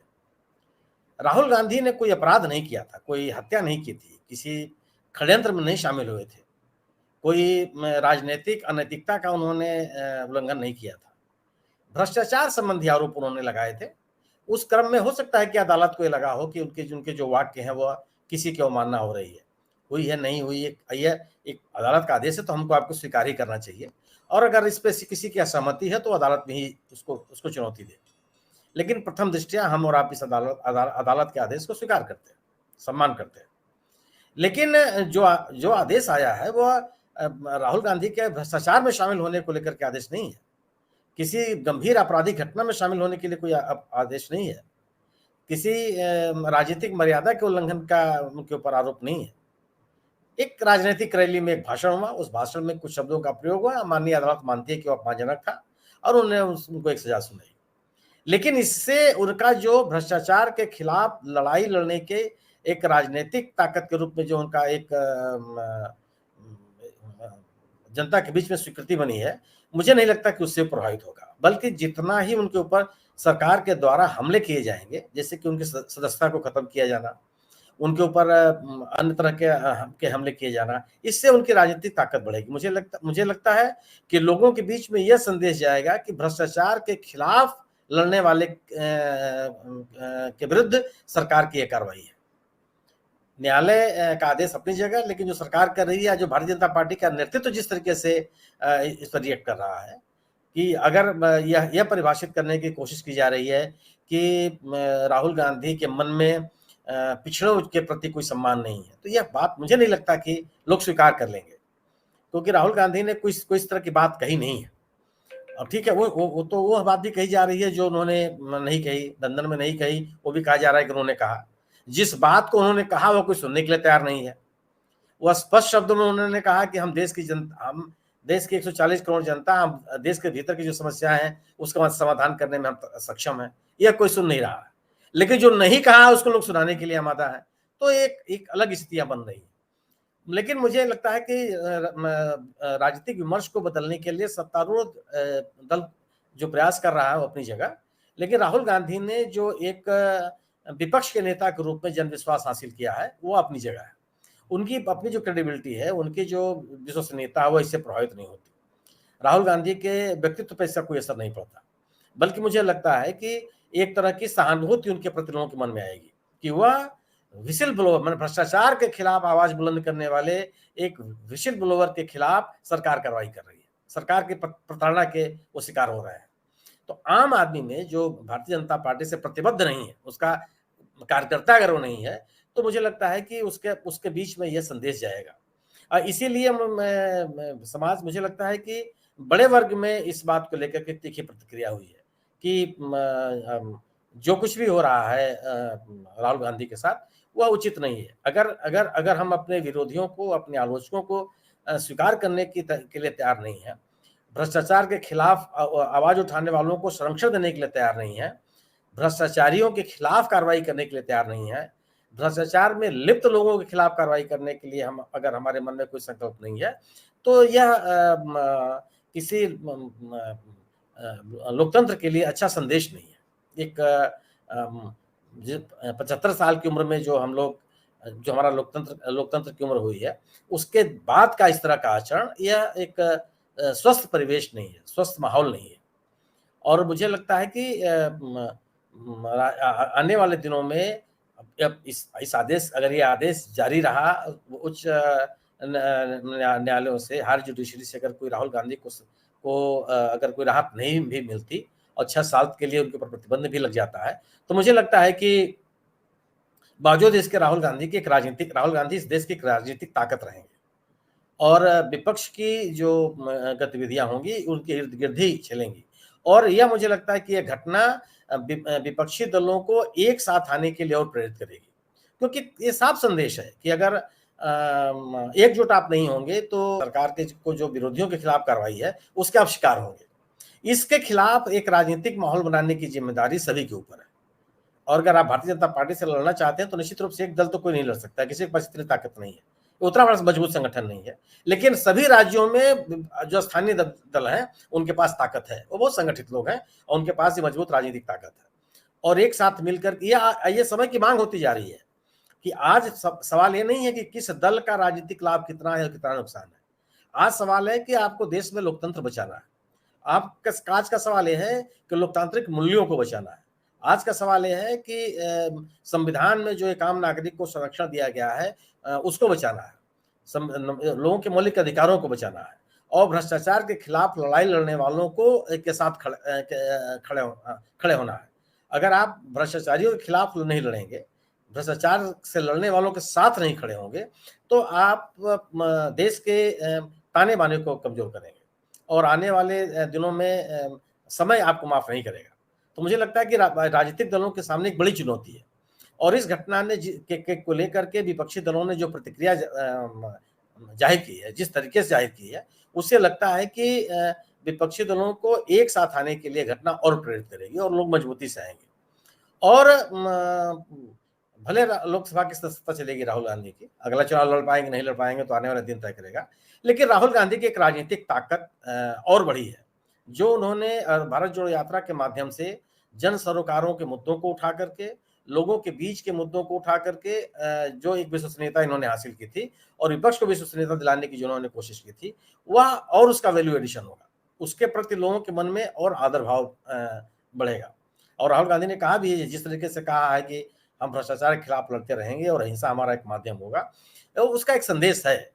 और जूझता हुआ नेता ही लोगों का प्रिय होता है। जो नेता सड़क पर है, लोगों के हक हकूक के लिए लड़ाई लड़ रहा है, वह लोगों के बीच ही वह प्रिय होता है, उसके साथ जनता जुड़ती है, जनता इकट्ठी होती है। तो मुझे नहीं लगता कि इस कार्रवाई से उनका राजनीतिक वजूद खत्म हो जाएगा। मुझे भी नहीं लगता कि जो राजनीतिक विश्वसनीयता उन्होंने हासिल की है वो खत्म हो जाएगा और एक सम्मानित नेता के रूप में, एक विश्वसनीय नेता के रूप में जो उनकी जन स्वीकृति बढ़ी है, उस पर कोई असर पड़ेगा। निश्चित रूप से एक अदालती मामला है, इसका असर अदालत में ही इसका मुकाबला किया जा सकता है और कांग्रेस हमारे ख्याल से इस मुद्दे को छोड़ भी नहीं देगी, लड़ेगी ही लड़ेगी। और भारतीय जनता पार्टी जिस तरीके से उस मुद्दे को लेकर चलना शुरू कर दी है कि यह पिछड़ों के खिलाफ कांग्रेस का रवैया है या राहुल गांधी का रवैया है, यह नई बात भी नहीं है। ये तो 2019 में जब भाषण हुआ था राहुल गांधी का, उसी समय प्रधानमंत्री जी ने कहा था कि मैं पिछड़ों को लेकर के एक अपमानजनक टिप्पणी है, पिछड़ों को बर्दाश्त करने के लिए तैयार नहीं है कांग्रेस और कांग्रेस के नेता। तो यह जो नैरेटिव है बीजेपी का, यह नया नहीं है, वो उसी समय चल रहा है। लेकिन 2019 और 2022 के माहौल में अंतर है। आज 2023 में इस माहौल में अंतर है। लोग अब हर चीज को अपने नजरिए से देखने लगे हैं, उसकी व्याख्या करने लगे हैं और सरकार को लेकर के जो जिस तरीके का जन समर्थन 2014-2019 में था, मुझे लगता है कि उसमें गिरावट आई। कुछ एक वर्ग में लोगों में संतोष आया कि जो वायदे और जो संकल्प लेकर के सरकार आई थी, जो नया भारत निर्माण का सपना दिखा करके सरकार सत्ता में आई थी, उससे काफी दूर है और एक नए तरीके के नारे गढ़े जा रहे हैं और बेरोजगारी और अशिक्षा और महंगाई और देश की अर्थव्यवस्था और भ्रष्टाचार, इन तमाम मुद्दों पर सरकार का जो रवैया है उसको लेकर के समाज के एक बड़े वर्ग में असंतोष है। अब वो उस असंतोष को कितना हवा दे पाएगा विपक्ष, ये तो आपको आने वाले समय में देखना पड़ेगा। लेकिन राहुल गांधी ने जिस तरीके से उन मुद्दों को लेकर के लोगों के बीच में गए हैं, उसके साथ संवाद कायम किया है और अपनी बात कहने के लिए वो पूरी दृढ़ता के साथ आए हैं। सरकार के तमाम डरने डराने वाले तौर तरीकों का भी उन्होंने बखूबी सामना किया है। उससे जो उनकी ताकत और एक तस्वीर उभर करके सामने आई है, मुझे लगता है कि इस अदालती आदेश से वो प्रभावित नहीं होता और सरकार के इस निर्णय से, उनकी सदस्यता खत्म करने के निर्णय से एक अलग तरह की सहानुभूति उनके प्रति समाज में पैदा हुई है। जी जी जी जी बिल्कुल ठीक। आपने कहीं ना कहीं राहुल गांधी के फेवर में भी जा सकता है ये वाला एपिसोड सारा। जिगर जी के पास हमें जिगर जी के पास आता हूँ। जिगर जी, जैसे आपने पूरा सुना सुनील जी को भी और धनंजय जी को भी, मतलब जो वर्तमान परिदृश्य राजनीति का है वो जिस तरह से करवट लेता दिखाई दे रहा है देश की राजनीति में, तो ये क्या एक बड़ी लकीर खींच रहा है और राहुल गांधी का जो विरोध सत्ता पक्ष की तरफ से दिखाई देता है, क्या है सरकार स्थिति में हमें दिखाई दे रहा है कि विरोध की जिस तरह से सत्ता पक्ष ने बड़ी लाइन खींची है विरोध की राहुल गांधी की, तो उससे राहुल गांधी की जो राजनीति है क्या वह सत्ता पक्ष को पूरी तरह प्रभावित कर रही है? जो मुद्दे राहुल गांधी उठा रहे हैं, क्या सरकार उसमें गिरती दिखाई दे रही है, जो कि उस आवाज को वह कहीं ना कहीं दरकिनार करने की कोशिश में? क्या लग रहा है? बिल्कुल सही बात है। मेरे ख्याल से सुनील सर ने काफी सारी बातों पर बहुत क्लैरिटी से हर एक मुद्दे को बताया और ये बात बिल्कुल साफ स्पष्ट हमें दिख रही है कि राहुल गांधी पिछले कितने समय से सत्ता पक्ष के खिलाफ उनकी जो भी नाकामी है, जो इश्यूज है या कोई अदानी ग्रुप का जो स्कैम है, जिस तरीके की बातें चल रही है उसको उठा रहे हैं और साथ में लोगों के जो मूलभूत विषय है, मुद्दे है, चाहे बेरोजगारी हो, महंगाई हो, अशिक्षा हो, चाहे दलित, आदिवासी, माइनॉरिटीज के साथ अगर कहीं कोई दुर्व्यवहार होता हो या फिर आर्थिक असमानता हो, ऐसे कितने सारे मुद्दे उसको लेकर चल रहे हैं। तो मेरे ख्याल से ये बात बिल्कुल साफ स्पष्ट है कि राहुल गांधी की जो छवि बन रही है वो बिल्कुल सत्ता पक्ष को पसंद नहीं आ रही, क्योंकि ये पिछले 20 वर्षों से ये प्रयत्न हो रहा है कि उनकी छवि एक इस तरीके के राजनेता की बनी रहे जो अभी आज की तारीख में सत्ता पक्ष के जो सबसे बड़े नेता है उनके सामने उनकी जो पूरी इमेज है वो थोड़ी छोटी दिखाई दे। शायद कनेक्शन का, इंटरनेट कनेक्शन जिगर जी का ब्रेक हो गया है। और मैं धनंजय जी की बात हूँ, धनंजय जी साहब पूरा एक एपिसोड को देखें, पूरा अवलोकन करें उस राजनीति का, अगर वो पिछले खासतौर से करीब 20 दिन की राजनीति का, जिससे पार्लियामेंट में इशू उठ रहे हैं, पार्लियामेंट में सरकार कतरा रही है जवाब देने से, और इसके पीछे से अडानी को लेकर, अडानी समूह की कार्यशैली पर जो सवाल उठे हैं उसको लेकर राहुल लगातार हमलावर है सरकार पर। और बीच में चर्चा ये भी चली थी कि अगर कहीं ना कहीं समझौते की बात भी हुई थी, कि ऐसा जो चर्चा थी हवा में, अब पता नहीं उसमें सत्यता क्या थी, वो तो सब ये लोग जानते हैं, लेकिन बात ये आ रही है कि राहुल गांधी या कांग्रेस जेपीसी की मांग से हट जाए और ये इधर ये पार्लियामेंट जो राहुल गांधी के खिलाफ सत्ता पक्ष का स्टैंड है वो उसमें पीछे हट जाएंगे। लेकिन उसके बावजूद भी लगातार कांग्रेस और राहुल गांधी ऊपर विपक्षी दल जेपीसी की मांग पर अड़ा हुआ है। तो जेपीसी की मांग क्या राहुल गांधी सदस्यता के बाद भी क्या उसी तरह से मजबूत दिखाई देती है आपको, या उसमें कुछ परिवर्तन दिखाई देगा? जिगर भाई, आप कुछ और कहना चाह रहे थे तो कह लीजिए, फिर हम बात करेंगे। ऐड कर लीजिए जिगर जी, कुछ ऐड करना हो। जी, बस मेरे ख्याल एक फोन आया था इसलिए शायद नेटवर्क इश्यू हो गया कोई। मैं वही कहने की कोशिश कर रहा था कि इससे राहुल गांधी की छवि को मुझे नहीं लगता नुकसान होगा, उल्टा फायदा ही होगा। वो अगर और ज्यादा कदावर होकर, ताकतवर होकर लोगों की लड़ाई सड़क पर ले जाएंगे, लोगों को एकजुट करेंगे, तो मेरे ख्याल से सरकार के लिए साफ साफ स्पष्ट मैसेज बिल्कुल जाएगा कि इतना करने के बावजूद भी विपक्ष बिल्कुल जिसे कहते हैं ना कि कहीं अपना हाथ पीछे नहीं ले रहा है। वो विपक्ष आज की तारीख में भी मजबूत है, पर इसके लिए लोगों का भी साथ उनके साथ चाहिए होगा, तभी ये बात मुमकिन होगी। और अगर इसको हम बिल्कुल राजनीतिक आंकड़ों या चुनावी आंकड़ों की तरीके से देखें, तो आज की तारीख में सत्ता पक्ष के पास अगर 42% का वोट बैंक है, उसको अगर कहीं थोड़ा एंटी इनकम्बेंसी के हिसाब से कहीं कुछ फटका पड़ता है, कुछ वो नंबर्स कम रहते हैं, अगर 32%, 35% के आसपास, तो शायद विपक्ष के लिए बहुत बड़ी जीत होगी और तब जाके कुछ आंकड़े बैठेंगे जिसको हम 2004 के तरीके से देख सकते हैं।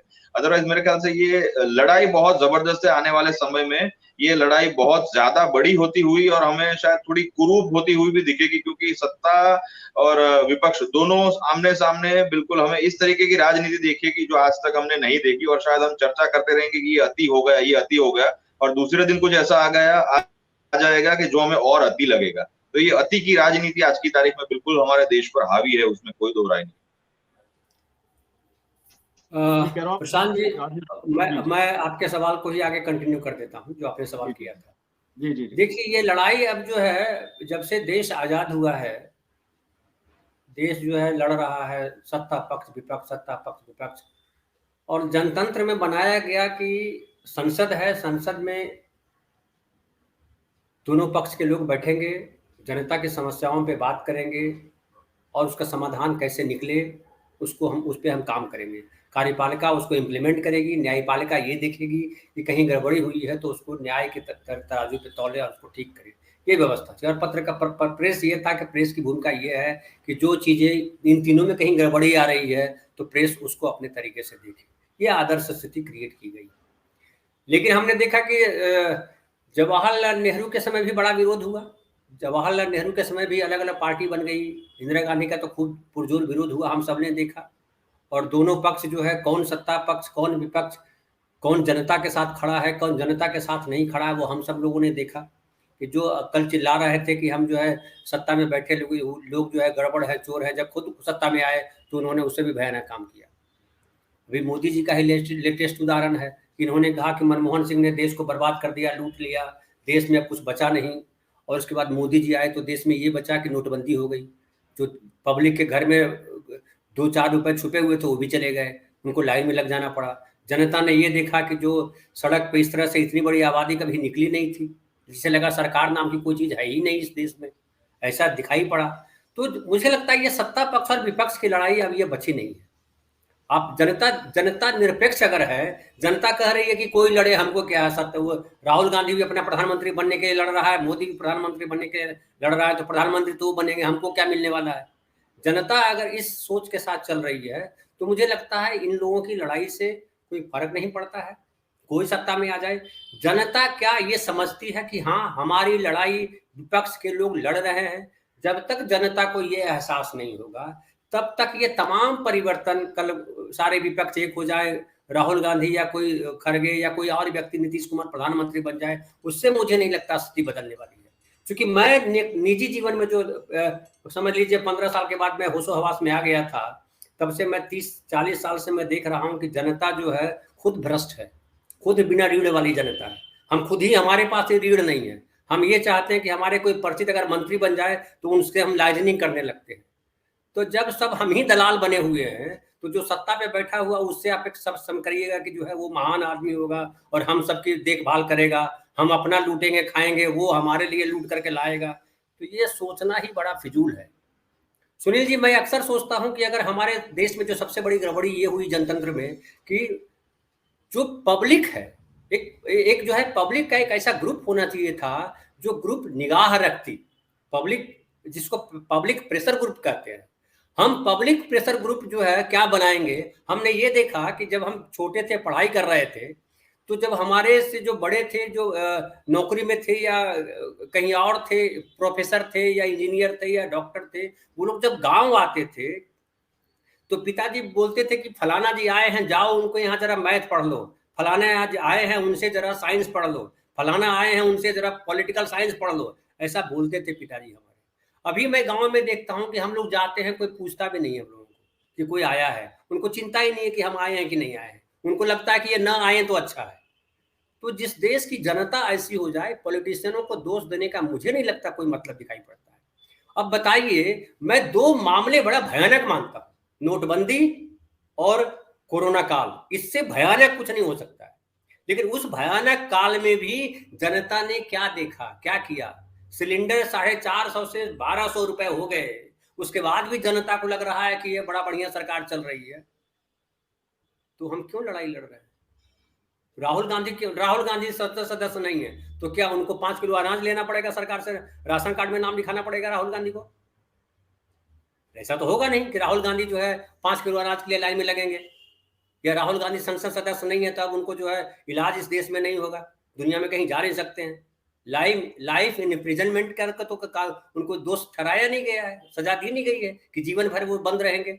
और इस देश की जनता ने या इस देश ने देखा है कि दुनिया में किस तरह से फांसी की सजा पे सत्ता के लोगों को लटका दिया गया, उससे क्या हो गया? रुकी क्या? दुनिया रुकती है क्या? विरोध कभी खत्म नहीं होता है, और कोई विरोध करने वाला नहीं रहेगा तो आपके घर का जो सबसे करीब का व्यक्ति वही आपके विरोध में खड़ा हो जाएगा। अडवाणी जी के लिए सोनिया गांधी विरोध में खड़ी नहीं हुई, अडवाणी जी के लिए मोदी जी खड़े हो गए विरोध में कि मैं तुमको प्रधानमंत्री बनने नहीं दूंगा। तो विरोध तो रोज पैदा होगा, और वो विरोध जो है वो जनता का इंतजार नहीं करता है। और कांग्रेस सड़क पे आती है कि नहीं आती है, विपक्ष उससे जुड़ता है कि नहीं जुड़ता है, मैं उसमें कुछ नहीं देख रहा हूं। मैं ये देख रहा हूं कि क्या हमारा लोकतंत्र बचता है या नहीं बचता है। और लोकतंत्र तब तक नहीं बचेगा जब हम जनता के भीतर ही रीढ़ की हड्डी पैदा नहीं होगी। जब तक हम 5 किलो अनाज, थोड़े से 370 हट गया, हिंदू राष्ट्र बन गया, हमारी जात का भी मुख्यमंत्री बन गया, ये सब सोचते रहेंगे, आपका कभी भला नहीं होगा। क्योंकि भला तब होगा जब सर्वे भवन्तु सुखिनः सर्वे सन्तु निरामया सर्वे भद्राणि पश्यन्तु मा कश्चित् दुःख भाग् भवेत्। आप मंत्र का जाप करते हैं, उस पर अमल लाते हो? दूध चढ़ा देने से भोले बाबा पे, वहां पे घंटा बजा लेने से, वहां अजान पढ़ देने से, वहां नमाज पढ़ देने से कुछ नहीं होने वाला है, वो कुछ देता नहीं है। आपको अपना चरित्र निर्माण करना पड़ेगा। आपके पास खुद चरित्र नहीं है, इस देश की जनता के पास ही चरित्र नहीं है, वो उन्हीं गुंडों को चुनती है।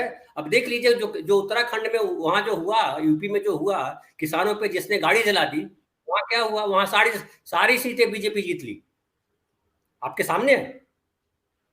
जहां किसानों के साथ सबसे ज्यादा आंदोलन हुआ, वहां कौन जीता? कौन आए सत्ता में? यूपी का किसान इतना लगा हुआ था, क्या किसान जीता? नहीं जीता। क्यों नहीं जीता? किसान 750 किसान मर गए। 750 किसान यहां होते, और आपने कहा उनको कि यह आतंकवादी है। आपने कोई किरण पटेल को आतंकवादी बोल रहा है? कोई बोल रहा है कि किरण पटेल को जिसने Z+ की सिक्योरिटी दी वो आतंकवादी है? किसी ने कहा ऐसा? इस देश में एक आदमी को मैंने नहीं देखा, मैं लगातार चैनल देख रहा हूं, कोई नहीं बोला कि आतंकवादी है वो जिसने किरण पटेल को जो है Z+ की सुरक्षा दी। तो ऐसे देश में आप क्या अपेक्षा करेंगे? मैं तो अभी देखिए वो पत्रकार गिरफ्तार हुआ, सुनील जी, आपके यहाँ का उत्तर प्रदेश का पत्रकार, जो छोटा सा पत्रकार था, कि उसने सवाल किया तो उसको मंत्री जी ने गिरफ्तार करवा दिया। उसने कहा, बाद में इंटरव्यू में देख रहा था उसका, उसने कहा कि जब पुलिस वाले गिरफ्तार करने आए तो उसने कहा कि क्या अपने आप को भगत सिंह समझता है तू? अब बताइए, भगत सिंह अगर कोई समझ रहा है तो गलत है। उसने, लड़के ने कहा कि मेरे घर के पास ये गली अच्छी है लेकिन हमारे गांव की बाकी गलियां खराब है, तो मैंने कहा था कि ये गली ठीक करा दो। हमारे गांव में और दूसरी फैसिलिटी नहीं है, तो हमने कहा था हमारे गांव में फैसिलिटी कब लाओगे, इसके लिए मुझे बंद करा दिया गया। तो ऐसी परिस्थिति में जो लड़ेगा वो मरेगा वाली परिस्थिति होगी, तो कोई क्यों लड़ेगा? जिस दिन आपके घर में आंच आएगी, अब कोरोना काल में मैंने देखा बहुत सारे लोग जो कल किसी दिन बीजेपी के भक्त थे या किसी और के भक्त थे, वो रो रहे थे कि मेरे भाई को ये नहीं हुआ। तो इंडिविजुअल मरते रहोगे आप, जब तक आप सबके लिए नहीं सोचोगे कुछ नहीं होने वाला। और मैं नहीं मानता हूं कि ये कांग्रेस की लड़ाई है, ये लड़ाई इस देश के जनता की है। जो चाहे न्याय की कुर्सी पर बैठे हुए न्यायाधीश है, या कोई आईपीएस ऑफिसर है, या सेक्रेटरी के पद पे बैठा हुआ, या कोई भी बैठा हुआ आदमी व्यक्ति है, उन हर किसी व्यक्ति को सोचना पड़ेगा कि क्या आप न्याय लोकतंत्र के साथ है या नहीं है। तो लोकतंत्र बचेगा या नहीं बचेगा, ये सोचने का काम है। राहुल गांधी बचे नहीं बचे, आए जाए, उससे कोई फर्क नहीं पड़ता है। राहुल गांधी प्रधानमंत्री नहीं बनेंगे तो क्या फर्क पड़ता है? राहुल गांधी प्रधानमंत्री बन जाएंगे तो क्या फर्क पड़ता है? तो ये हमको देखना है कि क्या लोकतंत्र बचेगा। लोकतंत्र नहीं बचेगा तो खेल खेलते रहिए कल। और मैं तो फिर दोहरा दूं कि हम जो है हजारों साल गुलाम रहे हैं। हम गोबर को गणेश मान करके पूजते हैं, लेकिन अच्छे खासे इंसान को दलित मान करके या अछूत मान करके उसको थूकते, उसको भगाते, उसको मार देते हैं। हम ऐसे देश के नागरिक हैं। तो हम सब 75 साल आजादी को हो गए, तब तो हम ये ठीक नहीं कर पाए। तो लोकतंत्र किधर है? तो मोदी जी जो कर रहे हैं वो तो बड़ा अच्छा काम कर रहा है। कम से कम जनता जागे, तो जनता को लगे। जो कह रहे थे कि अंग्रेज चले गए जाएंगे लेकिन काले आ जाएंगे, तो देखे वो भाई। देखिए, जब कोई बुरा आता है ना, तब पता चलता है कि वो फलाना जो था अच्छा है। तो हम तो ऐसे भी रिवाज है, हमारे यहाँ कहने का रिवाज है, हमारे जमाने में बड़ा कमाल हुआ करता था, अभी सब बेकार हो गया, तो झेलिए। तो मुझे लगता है कि कोई बहुत फर्क नहीं पड़ता है प्रशांत जी, कोई क्रांति नहीं होने वाली है सड़क पे। हिंदुस्तान ऐसे भी क्रांति का देश है नहीं। गांधी अगर देश में नहीं आते तो देश की आज़ादी की लड़ाई चलती रहती है। मारे जाते, कुछ आज़ाद होते, कुछ फलाना होते। वो गांधी था जिसने दुनिया के सामने एक सबक रख दिया, और आज भी गांधी को कोई बीट नहीं कर पाया दुनिया में। गांधी को मरे हुए कितने साल हो गए, लेकिन गांधी को आज भी कोई बीट नहीं कर पाया है दुनिया में। इससे बड़ी क्रांति कोई मानी नहीं गई। सारी खूनी क्रांतियां हुई है गांधी से पहले। गांधी के बाद कई देश आजाद हुए, लेकिन कहीं खूनी क्रांति नहीं हुई। हर जगह शांति से सत्ता परिवर्तन हुआ। इस देश में भी सत्ता परिवर्तन शांति से हो रहा है, तो उसमें गांधी का योगदान है। आप देख रहे हैं अमेरिका में ट्रंप ने क्या किया। ट्रंप भेज दिया अपने गुंडों को लड़ने के लिए, तो यहां भी हो सकता है। वो आएगा, देखिएगा, आपके घर में घुस करके मारेंगे, कब्जा करेंगे, ऐसी स्थिति बनेगी। और यहाँ तो पूरी संभावना है, क्योंकि यहाँ पे हम 99% लोग जो है गुलाम मानसिकता के लोग, हमको अच्छी लगती है गुलामी। और इससे बड़ा अच्छा ओशो ने कभी बोला था कि हम जो है कुछ नहीं मिलता तो हम किसी का पट्टा गले में बांध देते कि फलाना संप्रदाय के, फलाना बाबा के, फलाना इसके मानने वाले। हमको गुरु बनाने में मास्टर आदमी, तुरंत एक क्षण में गुरु बना देते हैं। प्रभु आप ही हो, भले फिर गुरु जी को के माथे पे चढ़ करके जो है पेशाब करते हैं। हम ऐसे देश के नागरिक हैं। तो ऐसी जनता जब तक अपनी धर्म की बात, तो धर्म की किताबों में या और किताबों में बड़ी बड़ी नीति की बातें लिखी हुई। हमारे यहाँ बड़े बड़े महापुरुष भी हुए, लेकिन क्या हमने उन महापुरुषों को आत्मसात किया? उन महापुरुषों को उस तरीके से लिया? हमारा इतिहास नहीं लेने वाला रहा है। तो मुझे लग रहा है बहुत कुछ नहीं होने वाला है। सत्ता परिवर्तन फिर हो जाएगा, राहुल गांधी की जगह प्रियंका लड़ लेगी, कोई और लड़ लेगा, कोई और प्रधानमंत्री बन जाएगा। या नहीं भी हो सकता 2024 में फिर मोदी जी आ जाए, कोई ताज्जुब नहीं है, इस पर आश्चर्य करने की बात नहीं है। जी जी जी, बिल्कुल ठीक कहा आपने कि बहुत सारी संभावनाएं हैं, क्या हो जाए कुछ कह नहीं सकते हैं। और मैं कार्यक्रम अंतिम में सुनील जी के पास आता हूँ। सुनील जी, जैसे पूरी चर्चा है कि कल का जो एपिसोड हुआ उसके क्या राजनीतिक परिदृश्य में क्या बदलाव की संभावनाएं हैं, और साथ ही वर्तमान की राजनीति को अगर देखें, जिस तरह से केवल दो खेमों में बढ़ती हमें दिखाई दे रही है, एक तरफ मोदी, एक तरफ राहुल गांधी। तो ये जो दो खेमों में राजनीति बढ़ रही है, इसके जो परिणाम है, जहां सत्ता पक्ष के लिए क्या मुफीद हैं, और जो विपक्ष की राजनीति के हिसाब से कि राहुल गांधी केंद्र में बन गए विपक्ष की राजनीति को लेकर, उसके दृष्टिकोण में, उसके दृष्टिगत आपको क्या लगता है कि राहुल गांधी की सदस्यता जाना क्या विपक्ष की राजनीति के लिए ज्यादा मुफीद है? क्या महसूस होता है, क्या लगता है? नहीं, मैं धनंजय जी की बात से सहमत हूं कि इंडिविजुअल का की उतनी बड़ी भूमिका नहीं होती है जितनी समूह की भूमिका होती है। जन भागीदारी के बगैर आप लोकतांत्रिक संस्थाओं और मूल्यों को बचा नहीं सकते। और कम से कम हमारे राजनीतिक दल इस बात के लिए उनसे शिकायत होनी चाहिए समाज के कि हमारे लोगों को एक नागरिक बनाने में राजनीतिक दलों की जो भूमिका होनी चाहिए थी वो उस तरह की भूमिका हुई नहीं। एक तार्किकता, एक बौद्धिकता, एक वैज्ञानिकता जो सोच में लोगों के मन में सोच पैदा करने के लिए राजनीतिक दलों, स्वयंसेवी संगठनों की जो भूमिका होनी चाहिए थी, सिविल सोसाइटी की जो भूमिका होनी चाहिए थी, वह उतनी प्रभावी नहीं रही। और इससे ये स्थितियां बनती चली गई कि तमाम अप्रिय चीजों को भी ये समाज बर्दाश्त करता चला जा रहा है। जिनका उल्लेख किया धनंजय जी ने, निश्चित रूप से वो दो ऐसी बड़ी घटनाएं हैं जिनसे पूरे के पूरे समाज को सड़क पर आना चाहिए था, अगर एक जागरूक समाज में ये उम्मीद की जाती है। खैर, हो सकता है किसी समय का लोग इंतजार कर रहे हैं, लेकिन मेरा अपना मानना है कि बहुसंख्यक समाज बहुत लंबे समय तक अप्रिय बातों को बर्दाश्त नहीं करता। मौका आने पर वो अपनी बातों कहता है, क्योंकि इस तरह के मौके लोकतंत्र में हमको मिलते भी हैं। और व्यक्ति प्रभावित भी करता है। धनंजय जी ने भी कहा कि महात्मा गांधी ने न केवल अपने देश में, दुनिया के तमाम देशों में आजादी की लड़ाई को प्रभावित किया, उनकी सोच ने प्रभावित किया, उनके व्यक्तित्व ने प्रभावित किया। और हमारे देश में जिस तरीके से अहिंसा के जरिए हमने आजादी हासिल की, वह ये महात्मा गांधी का बहुत बड़ा योगदान है। राहुल गांधी के साथ स्थिति हुई कि राहुल गांधी ने विपक्ष को एक साख दी। विपक्ष को खारिज करने का जो एक संस्थागत प्रयास किया जा रहा था, सत्तारूढ़ दल के द्वारा जिस तरीके से विपक्ष को खारिज करने की कोशिश की जा रही थी, अविश्वसनीय बनाए जाने की कोशिश की जा रही थी, उस पूरे के पूरे अभियान में पलीता लगा दिया राहुल गांधी ने अपने राजनीतिक संघर्षों से। सड़क पर उतर करके, लोगों के बीच में जा करके, उनके साथ एक संवाद कायम करके और लोगों से जुड़े हुए मुद्दों को उठा करके राहुल गांधी के ऊपर जिस तरीके से एक हमला हुआ है जो दिख रहा है, वह लगता है कि यह कहने से सरकार या भारतीय जनता पार्टी बच नहीं पाएगी कि अदालत का निर्णय है। अदालत में गया कौन? अगर आप राजनीतिक गतिविधियों को अदालत में जाकर निपटेंगे तो और अपने विरोधी दलों को आप इन मुद्दों को ले जाकर के अदालती लड़ाई लड़ेंगे तो ये कोई अच्छा संकेत थोड़े है। तो अगर ये भारतीय जनता पार्टी अगर इस मुद्दे को मैंने नॉन इशू को इशू बना करके जो तो भारतीय जनता पार्टी के ऊपर आरोप तो लगा ही लगा ना। इस मुद्दे को अदालत ले कौन गया और किस तरीके से वो एक दृष्टिकोण होना चाहिए था विपक्ष के प्रति, वो भी सरकार ने नहीं दिखाया। आज अदालत का आदेश आया, अदालत ने अपने आदेश को 1 महीने तक के लिए स्थगित भी किया, बावजूद इसके सर्वोच्च लोकसभा सचिवालय ने उनकी सदस्यता खत्म कर दी। तो आप कहें कुछ भी, लेकिन ये बात तो जाएगी कि विपक्ष के प्रति आपका रवैया बहुत ही असहिष्णु है। विपक्ष को आप बर्दाश्त करने के लिए तैयार नहीं है। विपक्ष की बात, विपक्ष के साथ विमर्श करने के लिए आप तैयार नहीं है। गोया कि विमर्श की राजनीति में आपका विश्वास नहीं है। तो यह जो एक तरफा राजनीतिक गतिविधियां चलाने की या शासन सत्ता चलाने की जो प्रवृत्ति है, यह मुझे लगता है कि समाज का बहुसंख्यक वर्ग इसको स्वीकार करेगा और इसमें हलचल नहीं होगी। तो राहुल गांधी के साथ जो ये कार्रवाई हुई है, मुझे लगता है कि विपक्ष के लिए एक बड़ा एक टर्निंग पॉइंट होगा। विपक्षी दलों को भारतीय जनता पार्टी के खिलाफ एकजुट एक मंच पर आने के लिए यह घटना मुझे लगता है कि प्रेरित करेगी और वह दल भी हम संभवतः साथ आने के लिए सोचेंगे जो अभी तक कांग्रेस के साथ आने के लिए तैयार नहीं थे, जो कांग्रेस को अपना विरोधी मान रहे थे। सवाल यह है कि कांग्रेस के साथ अपनी राजनीतिक लड़ाई को आप लड़ पाएंगे, बशर्ते लड़ने का माहौल तो रहे। अगर आपका संविधान तो बचे, लोकतांत्रिक संस्थाएं तो बचे, आज अभिव्यक्ति की आजादी जो आजादी आपको संविधान से मिली हुई है वो सुरक्षित तो रहे। अगर ये तमाम चीजों पे हमले होते रहेंगे और उन हमलों के बीच से संस्थाओं को बचा पाना मुश्किल होगा, तो फिर आप किसे लड़ेंगे? अगर आप, ये एक बड़ी चुनौती है विपक्ष के सामने।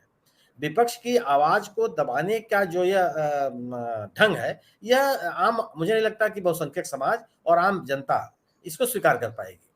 और मेरा अपना मानना है कि इस घटना के बावजूद, लोकसभा की सदस्यता खत्म हो जाने के बावजूद, मैं ये मान के चलता हूं कि मान लीजिए कि ये जो सजा है यह बनी भी रहे और अगले 6 साल तक राहुल गांधी को चुनाव लड़ने का मौका भी ना हो, बावजूद इसके राहुल गांधी विपक्ष की राजनीति के एक केंद्र बनेंगे वो, और लोगों के बीच में उनकी बात का असर होगा और भारतीय जनता पार्टी के खिलाफ जो एक राजनीतिक मुहिम होगी, उसके अगली लाइन के नेताओं में राहुल गांधी प्रमुख नेताओं में से होंगे और मुझे लगता है कि उनकी विश्वसनीयता और जन स्वीकृति और बढ़ेगी।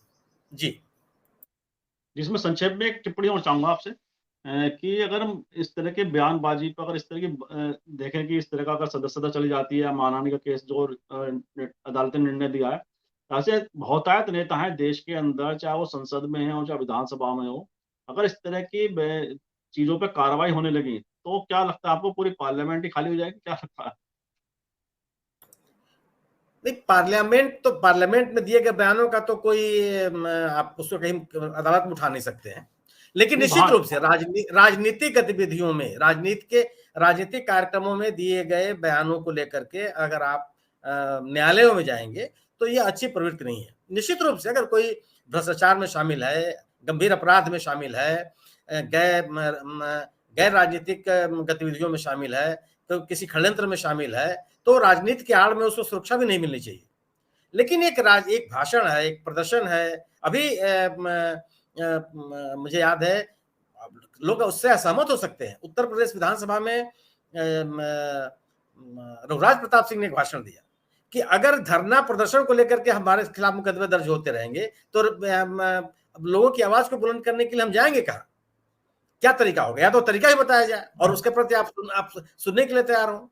अगर सरकार प्रतिकार की, असहमति की आवाज को ही नहीं सुनेगी तो क्या आपके पास तरीका है अपनी बात कहने का? तो यह कोई एक बने राजनीतिक गतिविधियों का समाधान या लड़ाई न्यायालय में लड़ी जाए, या कोई अच्छा संकेत नहीं है। आप किसी की विचारधारा से, उसके कार्यक्रम से, उसकी नीतियों से, उसके राजनीति करने के तौर तरीकों से अगर आप असहमत हैं तो उसका राजनीतिक प्रतिकार कीजिए, अपने संगठन के माध्यम से प्रतिकार कीजिए, लोगों के बीच में जाइए और उनको उनके जन समर्थन को कम करने के लिए जनता के द्वारा उनको खारिज करने का प्रयास कीजिए। जनता के द्वारा ही आप किसी राजनीति को खारिज कर सकते हैं, न्यायालय के माध्यम से आप खारिज नहीं कर सकते। आपके सामने है। मैं लालू प्रसाद यादव का समर्थन नहीं करता, मैं उनके भ्रष्टाचार का समर्थन नहीं करता, लेकिन आप जब ये संदेश चला जाने लगा कि आप उनका उत्पीड़न कर रहे हैं, तो जिस पार्टी को बिहार के लोगों ने एकदम खारिज कर दिया था, वो पार्टी सिंगल लार्जेस्ट पार्टी बन के उभर के सबके सामने आ गई और उसका जन समर्थन वापस चला आया। ये नहीं चलेगा कि आप एक भ्रष्टाचारी के खिलाफ एकदम उसको दफन करने के लिए तैयार हो जाएं और दूसरे भ्रष्टाचारी को आप समर्थन दें। इससे अगर आप एक अपराध को लेकर के आप दो तरफा आपका व्यवहार होगा तो आप जो आचरण है वह उत्पीड़न की कार्रवाई मानी जाएगी। समाज में उस तरह का संदेश नहीं जाएगा कि लोगों में जाए कि नहीं आप भ्रष्टाचार को खत्म करना चाहते हैं। अगर आप भ्रष्टाचार की लड़ाई लड़ना चाहते हैं तो अडानी के ऊपर क्यों नहीं बोल रहे हैं? अगर आप भ्रष्टाचार के खिलाफ कोई कार्रवाई करना चाहते हैं तो राहुल गांधी ने तो भ्रष्टाचार की बात की ना। राहुल गांधी ने तो कोई बेईमानी शैतानी की बात तो नहीं की, किसी अपराध की तो बात नहीं की। और भ्रष्टाचार के मामलों को उठाने वाले व्यक्ति के खिलाफ आप इस तरह की कार्रवाई करेंगे तो इस तरह की कार्रवाई लोग स्वीकार कर मानेंगे ना इसको, क्योंकि आप भ्रष्टाचार को खत्म करते हुए नहीं दिखाई पड़ रहे हैं। भ्रष्टाचार के मुद्दों को जो विपक्ष उठा रहा है उसको सुनने के लिए आप तैयार नहीं है। लोगों की आर्थिक सुरक्षा को लेकर सुनने के लिए आप तैयार नहीं है। जो आर्थिक गतिविधियों को नियमित करने के लिए हमारी नियामक संस्थाएं हैं, उन संस्थाओं के क्रियाशील न होने पर आप कोई कार्रवाई करते हुए नहीं दिखाई पड़ रहा है। तो क्या ये संदेश नहीं आता? लोग इसको स्वीकार नहीं करेंगे। इसको लोगों के बीच में ये संदेश नहीं आता कि सरकार किस तरीके से भ्रष्टाचार के मामले में मौन है। ये स्थिति बनेगी। आप पक्षपाती नहीं हो सकते अगर आप अपने संदेश को दीर्घकालिक और पूरे समूह के बीच में देना चाहते हैं। तो अगर आप समान तरह की गतिविधियों में एक व्यक्ति के साथ आप पक्षपात करेंगे और दूसरे को के साथ आप सजा दिलाने का प्रयास करेंगे तो आपका माना जाएगा कि आप उत्पीड़न की कार्रवाई कर रहे हैं। ये स्थिति हो जाएगी। तो अगर अगर आपका राजनीतिक विरोध है, राजनीतिक से जाइए, जनता के बीच में जाइए। जनता आपको सुनेगी, सबको सुनेगी, जो निर्णय लेना होगा लेगी और लेती ही है। जनता एक देश की सबसे बड़ी पुरानी पार्टी को लोगों ने खारिज कर दिया, एकदम लाके गर्त में छोड़ दिया है। कई राज्यों में अस्तित्व नहीं है, आपका संगठन तक नहीं बच पाया। लेकिन आपको एक नए भारत के निर्माण के लिए जो लोगों ने सपना देखा कि आप उस सपने को पूरा करेंगे, अगर आप उसको पूरा करते हुए नहीं दिखाई पड़ेंगे और आप उस तरह के गैर लोकतांत्रिक गतिविधियों में शामिल होंगे तो निश्चित रूप से आपकी भी विश्वसनीयता भी घटेगी। और गवर्नेंस के अलावा मेरा अपना मानना है कि जनाधार को बनाए रखने का और कोई तरीका नहीं है। जिन नेताओं ने, जिन राजनीतिक दलों ने लंबे समय तक लोगों के बीच में अपनी विश्वसनीयता कायम रखी है, वो उनका गवर्नेंस ही था। और कुछ नहीं था। इसलिए इस तरह की कार्रवाई करके आप, मुझे नहीं लगता कि कोई मजबूत, प्रभावी और दीर्घकालिक राजनीतिक संदेश आप दे पाएंगे। जी जी, बिल्कुल ठीक कहा आपने कि इस तरह की जो कार्रवाई हैं, उनमें दोहरे मापदंड भी अगर हम बात करें, तो वह कहीं न कहीं सवाल तो पैदा करते हैं, बड़े प्रश्न उठाते हैं। और वर्तमान एपिसोड निश्चित रूप से देश की राजनीति को प्रभावित करने की क्षमता रखता है, ऐसा सभी हमारे अतिथि जो पैनलिस्ट हैं, वो मानते हैं। और इसके क्या दूरगामी परिणाम भारतीय राजनीति में आएँगे, वह तो समय बताएगा, भविष्य बताएगा। इन्हीं शब्दों के साथ आज की चर्चा को विराम देते हैं और मैं हमारे जो आज समाज इंडिया मंच पर अतिथि थे, सुनील शुक्ला जी, धनंजय कुमार जी और साथ ही जिगर जी, उनका मैं आभार, धन्यवाद व्यक्त करता हूँ कि उन्होंने बहुत ही चर्चा को बड़ा एकदम से इस तरह से विश्लेषण किया। वो हमारे दर्शकों को ज़रूर पसंद आएगा, ऐसा मुझे पूरा विश्वास है। और आप सभी का मैं पुनः आभार और धन्यवाद व्यक्त करता हूँ। जैसे कि आप सभी ने देखा कि किस तरह से चर्चा के अंदर ये निकल कर आया है कि भ्रष्टाचार की अगर बात करें या दूसरे जो भी अन्य मुद्दे हैं, उनके जो राजनीतिक विषय हैं, राजनीतिक विषयों को राजनीतिक तरीके से ही लड़ा जाता है और ना कि उन्हें दूसरे किसी माध्यम के द्वारा। तो बात ये आती है कि राहुल गांधी की राजनीति वर्तमान में जो दिखाई देती है, उसने निश्चित रूप से सत्ता पक्ष को और बीजेपी को निश्चित रूप से कहीं न कहीं परेशान किया हुआ है। और जिस तरह से राहुल गांधी लगातार सवाल उठा रहे हैं, सरकार को घेरने की कोशिश कर रहे हैं, अडानी समूह की कार्यशैली को लेकर हो या दूसरे जो अन्य मुद्दे हैं, महँगाई है, बेरोज़गारी, उससे सरकार कहीं न कहीं अपने को असहज महसूस कर रही है। और राहुल गांधी लगातार हमलावर हैं, वहीं केंद्र सरकार भी जो सरकार है, वह भी राहुल गांधी पर लगातार हमला कर रहे हैं अपनी बातों से। जिस तरह से भविष्य की राजनीति हमें दिखाई देती है विपक्ष की, उसमें राहुल गांधी विपक्ष से दूरी बनते दिखाई देते हैं। और क्या विपक्ष की राजनीति वर्तमान जो घटनाक्रम है, उससे कितनी मजबूत होगी या इकट्ठी होगी, वह तो सब समय बताएगा। इसके साथ आप सभी से हम आग्रह करते हैं कि इस वीडियो को लाइक करें, शेयर करें, कमेंट करें। साथ ही संवाद इंडिया चैनल को सब्सक्राइब के साथ बेल आइकन जरूर दबाएँ, जिससे संवाद इंडिया के अपडेट आपको समय से मिलते रहे। आप सभी का बहुत-बहुत धन्यवाद, बहुत-बहुत अभिवादन।